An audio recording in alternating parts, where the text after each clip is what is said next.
Change yourself, change your future. Ayo Hijrah Finansial. أعوذ بالله من الشيطان الرجيم بسم الله الرحمن الرحيم إن الذين آمنوا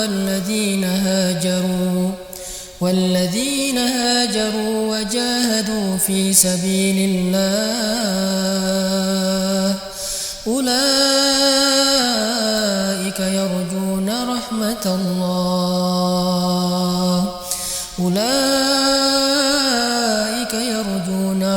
الله والله غفور رحيم. Sesungguhnya orang-orang yang beriman dan orang-orang yang berhijrah, orang-orang yang berjihad di jalan Allah, mereka itulah orang-orang yang mengharapkan rahmat Allah, dan Allah Maha Pengampun lagi Maha Penyayang. Bismillahirrahmanirrahim. Assalamualaikum warahmatullahi wabarakatuh. Ar-Raja, berharap kepada Allah Subhanahu wa taala. Para ulama mengatakan berharap kepada Allah itu adalah ibadah.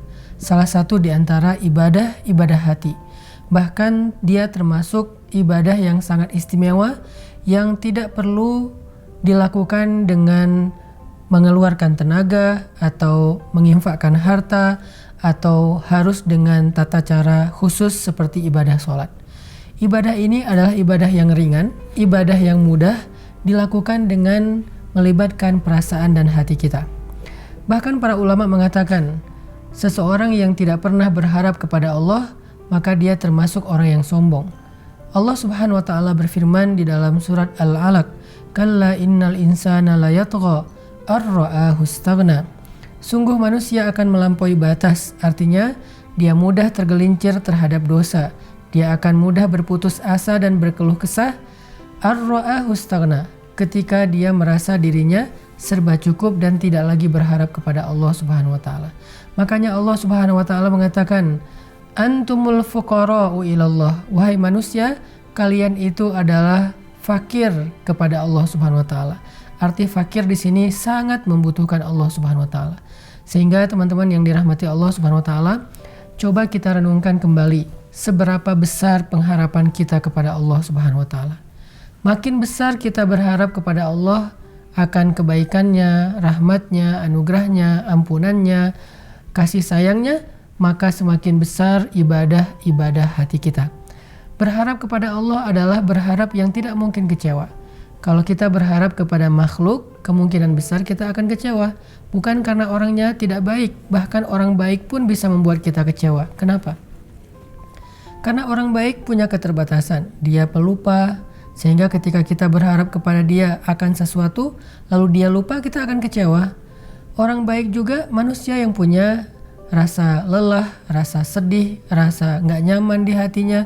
Kadang-kadang dia juga sedang dalam kondisi imannya lemah sehingga mudah baper.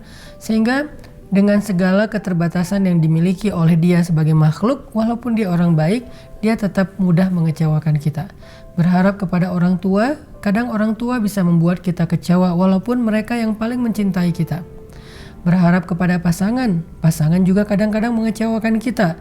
Justru semakin besar berharap kepada pasangan, kepada makhluk, kepada manusia, semakin besar potensi kecewa kita dalam hidup. Maka Allah Subhanahu wa taala di dalam surat Al-Baqarah ayat 218 tadi mengajarkan kepada kita satu cara supaya apapun yang kita lakukan kita gak akan kecewa. Mau itu dengan cara berhijrah, mau itu dengan berjihad, ini dua amal yang sangat berat, hijrah dan jihad. Hijrah itu meninggalkan kota Mekah ke Madinah dengan meninggalkan segala harta benda yang dilakukan kaum muhajirin. Kalau tidak berharap kepada Allah, maka nggak akan mungkin seseorang itu berani berhijrah. Bagaimana enggak? Berhijrah itu berarti dia meninggalkan asetnya, meninggalkan keluarganya, meninggalkan hartanya, meninggalkan semua kenyamanan hidupnya di kota Mekah, pergi ke suatu negeri di Madinah yang dia nggak kenal siapa-siapa di sana, yang dia nggak punya modal apa-apa untuk bertahan hidup di sana.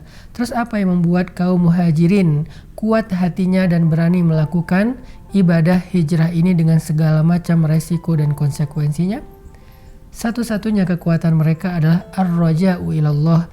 Mereka berharap kepada Allah Subhanahu wa taala. Dan Allah adalah zat yang tidak pernah mengecewakan siapapun yang berharap kepadanya.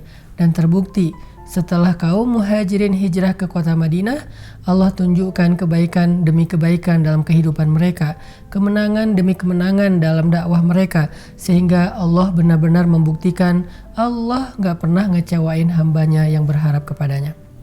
Kemudian juga jihad. Jihad itu adalah amal yang paling berat, makanya Allah mengambil dua amal ini sebagai sampel, hijrah dan jihad. Jihad juga penuh dengan resiko. Jihad konsekuensinya adalah kematian. Ya, kalau kematiannya kematian yang mudah, bagaimana kalau dia tertangkap oleh musuh, kemudian dia disiksa dan seterusnya. Jihad meninggalkan keluarga yang dicintainya dan mungkin tidak akan kembali lagi selama-lamanya. Apa yang membuat para sahabat mau mengambil semua resiko ini dengan berjihad? Padahal mereka kadang berjihad dalam kondisi-kondisi yang sulit, kekurangan makanan, kekurangan kendaraan. Kadang mereka harus menghadapi musuh yang jauh lebih besar dan lebih kuat daripada mereka secara persenjataan. Mereka harus meninggalkan istri yang baru dinikahinya. Mereka harus meninggalkan anak yang masih kecil dan mereka mungkin tidak akan pernah ketemu lagi dengan keluarga mereka di dunia. Apa yang menjadi kekuatan mereka untuk mengambil semua resiko ini? Ar-raja, berharap kepada Allah Subhanahu wa taala. Makanya kalau kita ingin melakukan hal-hal yang besar dalam hidup, kekuatan kita ada di berharap kepada Allah. Semakin kuat kita berharap kepada Allah, semakin kita berani mengambil tantangan-tantangan hidup. Semakin kita berharap kepada Allah, semakin kita sabar menunggu datangnya pertolongan Allah. Makanya Nabi SAW bersabda dalam sebuah hadis, kata Nabi, la yamutunna ahadukum illa wa huwa yuhsinudz dzan bi rabbih. Jangan sampai seseorang di antara kalian mati kecuali dia masih berharap dengan berbaik sangka kepada Tuhannya. Barakallahu fikum.